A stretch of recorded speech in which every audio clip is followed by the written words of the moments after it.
ตัสสะภะคะวะโตอะระหะโตสัมมาสัมพุทธัสสะนะโมตัสสะภะคะวะโตอะระหะโตสัมมาสัมพุทธัสสะนะโมตัสสะภะคะวะโตอะระหะโตสัมมาสัมพุทธัสสะพอหน่อย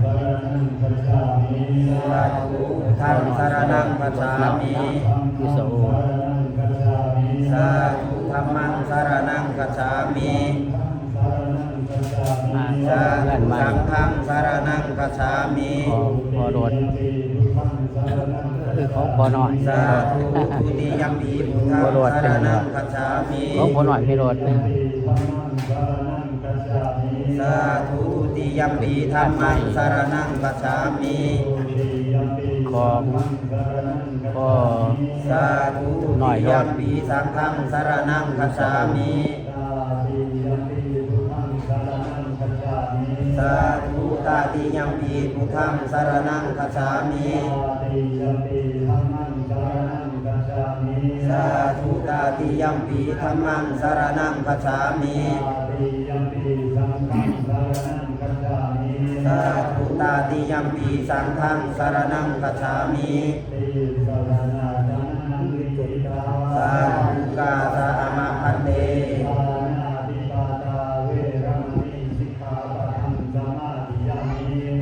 ปนาติปาตาเวรมณีสิกขาปะทังสมาธิยามิ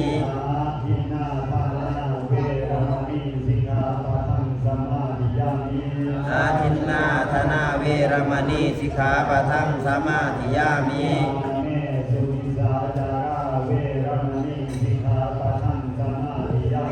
กามิสุมิสาจาราเวรมณีสิกขาปะทังสมาธิยามิ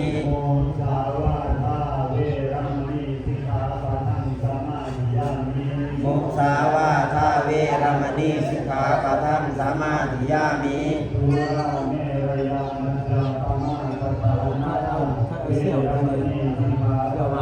เนี่ยมาสักก้อนมาที่ สุลาเมรยมัสสะปะมาทฐานาเวรมณีสิกขาปะทังสมาธิยามิ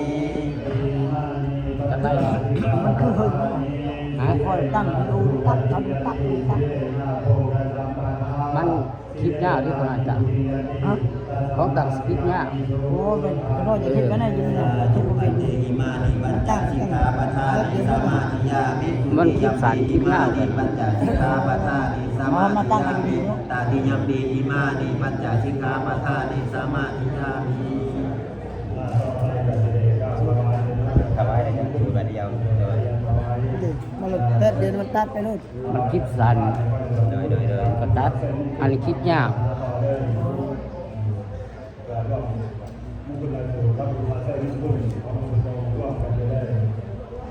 โอ้ยสะนอนบ่อิ่มวางเอ้ยนอนมันใหม่มันสารพัดคือบางแห่งบ่ได้จะคือมันบ่แม่นเขากินข้าวเสพสักกะชีเขาจะรักแท้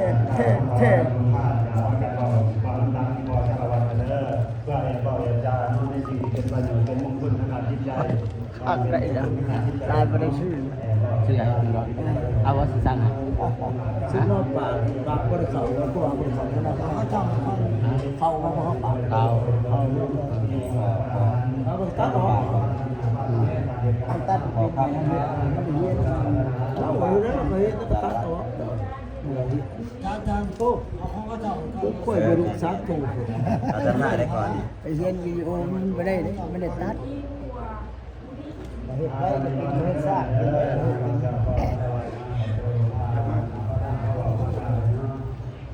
พอสิถวายทาน เดี๋ยวนะ สร้าง ต้นแล้วเป็น ถวาย พอสารบัตรกะ ผมมาตึกกระเพื่อ ยัง พระอาจจะเป็นห้าเลยเป็นพ่อห้าเลยนะพระ งานหลายงาน พระก็บอกจะเป็นพ่อห้าจะได้วัฒนบาล แต่พัน วันนี้ยงย่อ อักไว้แท้ๆว่าเขาบอนว่า แท้เลยนะ มาแล้วมีแต่มีแล้วมีแล้ว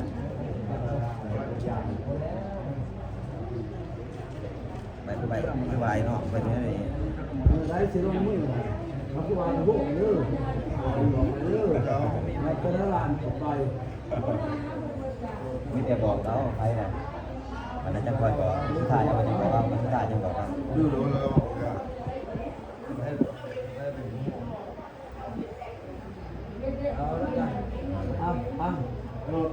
วันนี้เขาใส่บาตร สัตว์เขาเรียกว่าตัว นั่นเหรอวะ แล้วคนทำกันมายามใดก็มีแต่ว่าทำเขาแล้วเขาต้อง ใครเอาประเมินแล้วทำไมครับ เขาใส่บาตรแล้วก็ต้นกระดับที่ว่าใส่เทียน อะไรมาทำเขาแล้วอย่างน้อยว่า วางไว้ ไปใช้กันมาทำก็ สาธุสาธุนะโมตัสสะภะคะวะโต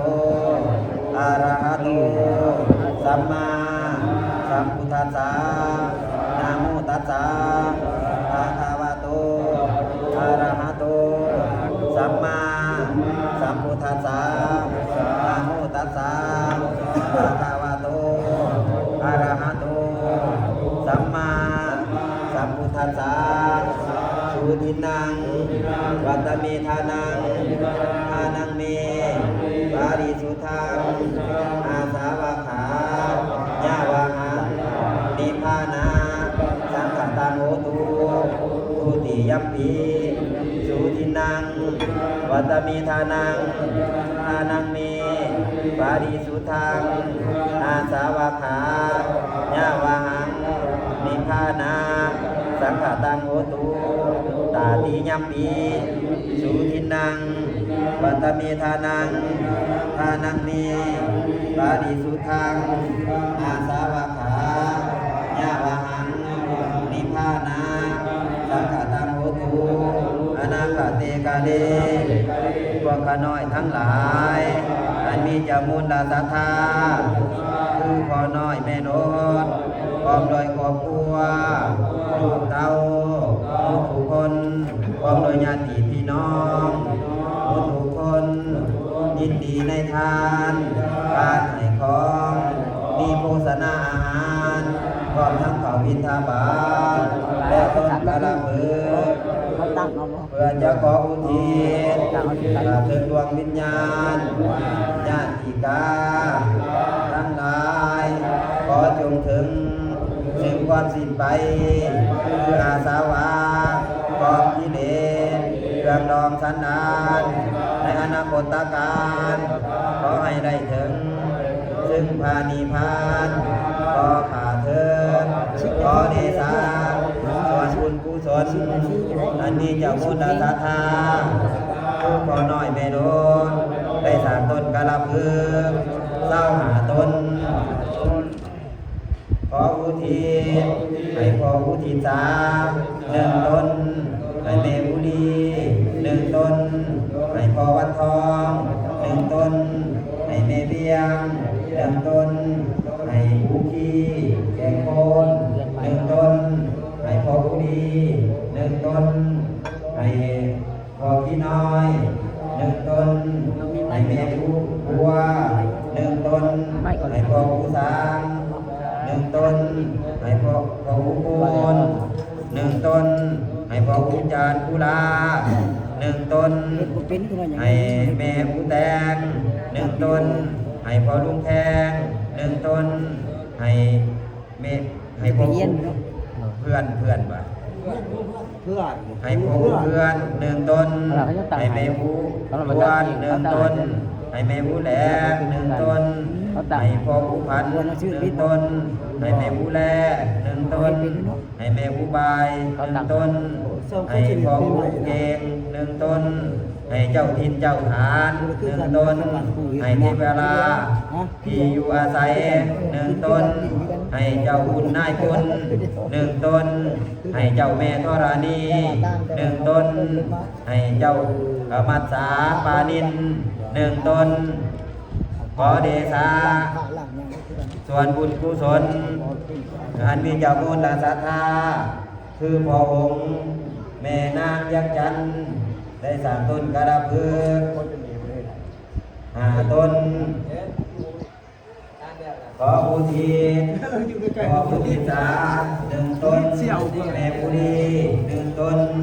ขออุบัติทองหนึ่งต้นแม่ผู้เบี้ ยงหนึ่งต้นขอผู้ดีแก่โคนหนึ่งต้นหลังปีนาโกวามได้สามต้นกระเบื้องหนึ่งต้นให้แก่สรรพสัตว์ทั้งหลายอันมีพอร้อนนี่นะขอเดชะอันมีเจ้าบุญดาสาธา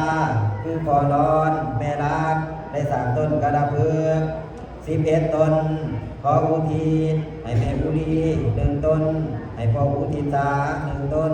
ให้พ่อบรรทอง1 ต้นให้แม่เบียง1 ต้นให้พ่อผู้สาง1 ต้นให้พ่อผู้ที่บ่ได้ให้พ่อผู้ที่